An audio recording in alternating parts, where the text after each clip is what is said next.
છોડાવનાર શખ્સોને પાટણ પોલીસે પાઠ ભણાવ્યો। લાલા ભરવાડ અને ગોવા ભરવાડ સહિત 4 જેટલા આરોપીઓને જેલના સળિયા પાછળ ધકેલી દેવાયા। નરાધમોએ પાટણ પાલિકાના સીએનસીડી વિભાગના કર્મચારીઓ સાથે દાદાગીરી કરી હતી।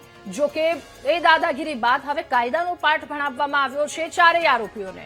સીએનસીડી વિભાગ જેમના દ્વારા કાર્યવાહી કરવામાં આવી હતી ઢોર પકડવાની, અને એ સમયે આ કેટલાક તત્વો જેઓ આવ્યા તેમના પર હુમલો કર્યો અને ઢોર છોડાવી ગયા હતા। એ ઘટના કાયદો તોડવાની આખી વાત। જો કે હવે એ દાદાગીરી જેમને કરી હતી તેઓને કાયદાનો પાઠ ભણાવવામાં આવ્યો છે।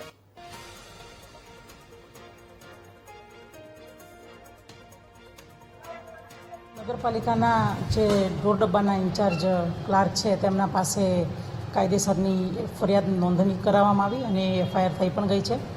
અને આ પ્રકારની જે હરકતો ઢોર માલિકો કરી રહ્યા છે તે બિલકુલ અયોગ્ય છે, કારણ કે પહેલી વાત તો નગરપાલિકા અધિનિયમની જે જોગવાઈઓ છે એનો તેઓ સરેઆમ ઉલ્લંઘન કરી રહ્યા છે।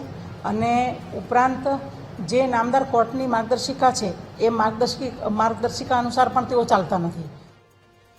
તો પશુ માલિકોની આ દાદાગીરી અને દાદાગીરી બાદ તેઓ સકંજામાં આવ્યા છે। કાયદો જેમણે જે તે વખતે તોડ્યો હતો, કામગીરી જે તંત્ર દ્વારા કરવામાં આવી, તેઓ ઢોરને છોડાવી ગયા હતા। આ બંને દ્રશ્ય પહેલા અને બાદના પાલિકાની ટીમ પર હુમલો કરવામાં આવ્યો હતો। જે તે કર્મચારી ત્યાં પહોંચ્યા તેમના પર હુમલો કરવામાં આવ્યો અને ઢોરને છોડાવી ગયા હતા।